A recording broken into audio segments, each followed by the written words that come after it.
And welcome to the Jamil Rawls Show. And today we're going to be going over unidentified flying objects. And unidentified flying objects have become synonymous with extraterrestrials, whether that was intentional or it just happened by chance. That when you say unidentified flying object or a UFO, people automatically think extraterrestrials. Now, the part of that is true usually is that if an object is that far out of the Earth's atmosphere, if you can see something coming through the Earth's atmosphere, you can say, well, that came into the Earth and it had extraterrestrial origins. It could be a satellite. It could be space dust. It could be a comet. A comet is extraterrestrial because Earth is terrestrial. And the comet is coming from outside of the Earth's atmosphere. So the comet has extraterrestrial origins. It doesn't mean that there's, doesn't mean you're talking about a biological entity. The moon is extraterrestrial because it's not on Earth. So it's not terrestrial. So to us, it's extraterrestrial. The sun is extraterrestrial. All the stars you see outside at night are extraterrestrial. Okay, so if I take an apple and I go into a room and I throw the apple across the room and nobody can see what it is because it's going so fast, that's an unidentified flying object because it has yet to be identified and it's flying. So everybody in the room is witnessing an unidentified flying object. So if an object comes to the Earth and nobody can identify it, it's an unidentified flying object of extraterrestrial origins. A comet coming to the Earth, it's unidentified, we don't know what it is, and it's of extraterrestrial origins. So extraterrestrial unidentified flying objects come to the Earth all the time. Okay, that being said, now whether a biological entity is harboring within the unidentified flying object of extraterrestrial origins or not, that's up for debate. There's a lot of people who claim they have seen extraterrestrials. There's people who claim to have been abducted by extraterrestrials. There are actual surgeons out there who have done surgeries on people and have found substance or material within an individual that is not made of any substance on this earth, or there is not enough of the substance on the earth to create the device. So there has been real scientific evidence of humans with objects within them that are of extraterrestrial origin. That has been scientifically proven already. Dr. Roger Leir is a good example of that. He's a professional doctor, and this is well documented. Okay, so, and I want to also make a good point.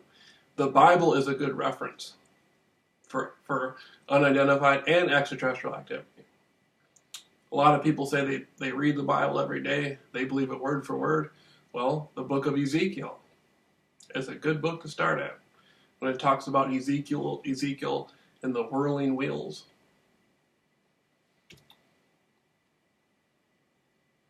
And this gets back into Genesis, which Genesis actually means the Genesis, the creation.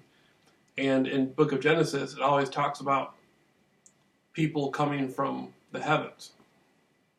Like the book of Enoch, for example. Or you can even go to the Catholic Bible, the book of Tobit. In the book of Tobit was an angel that came from the heavens. That's in the Catholic Bible. He came from the heavens.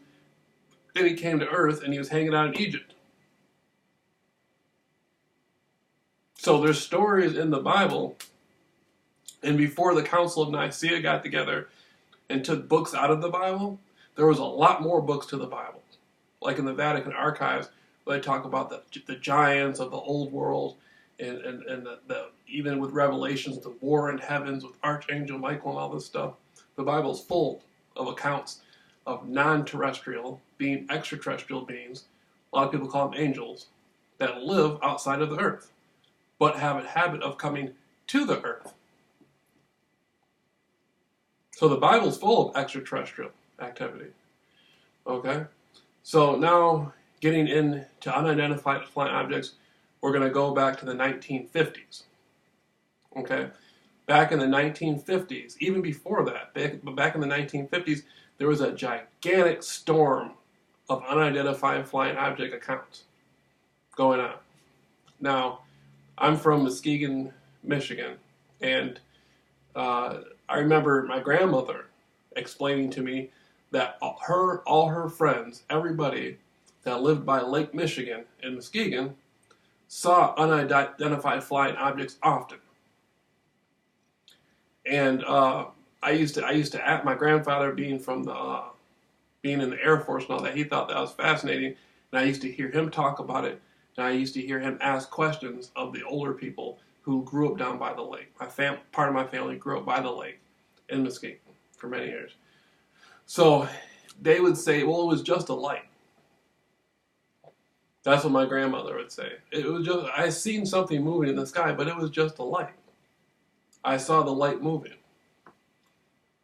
Okay, an unidentified flying object. It doesn't mean necessarily that it was an extraterrestrial was behind it, extraterrestrial biological being, but it does mean it was an unidentified flying object. Okay, so on August 11th, 1958, around midnight, this is in Muskegon, Michigan, United States of America, and this is an account right here in a docket. Unidentified but otherwise conventional objects were sighted. I love how they say that. Unidentified but otherwise conventional objects were sighted. 2 objects were observed by military witnesses for 2 hours.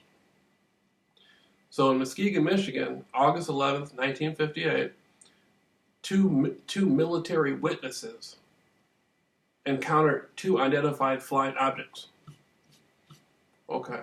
Then you can go on, just going with Muskegon, Michigan, and you can sit there and read all sorts of accounts of unidentified flying objects by the lake.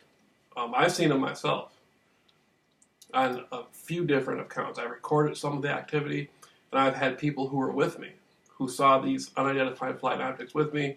We'd be sitting there at night looking at the lake, and all of a sudden we would see these lights doing strange little activity. Some people would say that, one of my friends said, those are satellites. And I said, satellites? He said, yeah, those are satellites. I said, I've never seen a satellite do anything like that. And that got my discovery. That caught my attention and made me want to do more discovery on the difference between, extraterrestrial, unidentified flying objects, what have you not, and satellites. So I discovered back in the 1950s, even 1940s, people belonging to the United States military were discovering satellites in the sky. And this is before, in the 1960s, that's when the United States of America really started putting satellites in the atmosphere. But this is back in the 50s, early 50s. I'm about to go over an article from July 29th, 1952. And these are professional military personnel, United States Marine Corps, Air Force, and military intelligence, people who spent their whole life looking into the sky. And they're discovering satellites, and they don't know where they're coming from. And most of these people don't believe they belong to the Soviet Union. A lot of people say, well, they belong to the Russian government. A lot of people don't believe that. They know they're seeing satellites, but they don't know where they're coming from. So they're dealing with unidentified objects of extraterrestrial origin. Now it turns into a thing where in 1952, jets are being told to shoot down flying discs out of the sky. And this is the mainstream news. Fall River, Massachusetts Herald News, July 29, 1952. The United States military are telling their employees, their soldiers, to shoot down flying discs.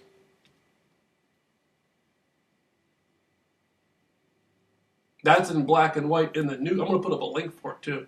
That's in black and white in the newspaper.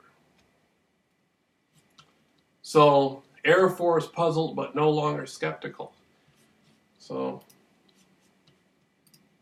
you have the United States military telling their military men to shoot down flying discs.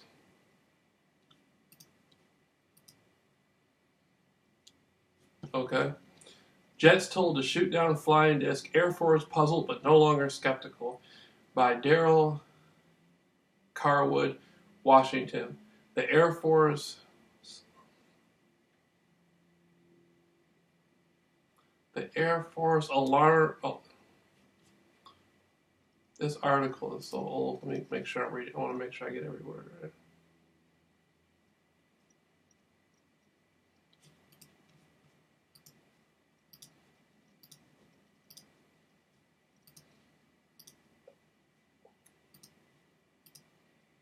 Okay, the Air Force.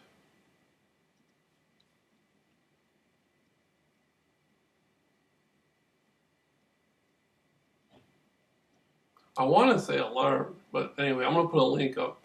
The Air Force, by the inability of 600 miles an hour jet planes to catch flying saucers. Okay, so basically by the inability, Washington, the Air Force, blank, by the inability of 600-mile-an-hour jet planes to catch flying saucers, turned today to a new type of camera to solve the 5-year-old sky mystery. So even by 1952, this had been going on for 5 years. So they were watching, the United States military was watching flying saucers for 5 years before they decided to start shooting at them. Jet pilots are operating under a 24-hour battalion-wide alert to chase the mysterious objects and to shoot them down if they ignore orders to land. However, the Air Force confessed that none of its jets have come within shooting range of the blinking, enigmatic flying disc. Excuse me, my reading is a little bit slow. This is really old newspaper, so it's difficult to read. Several pilots, according to the Air Force, have tried to shoot down the mysterious disc, but the steady, bright lights in the sky have outflown the pilots by as much as 1,000 miles an hour. So, again, the United States military is saying they have 600-mile-an-hour jets, and this is back in 1952, and they're trying to chase down flying saucers that are going 1,000 miles per hour in 1952, and this was in the public news. An Air Force spokesman said, new type camera may be able to bring the mystery to an end. He said the camera photographs luminous phenomena.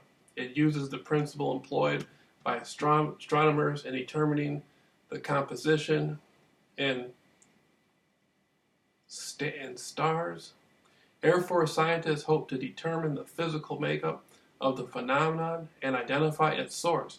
Major General John Samford, Chief of Air Force Intelligence, said that new type cameras have been ordered and will be distributed to jet plane pilots as soon as they became available. I'm going to have to make a part 2 to this one second.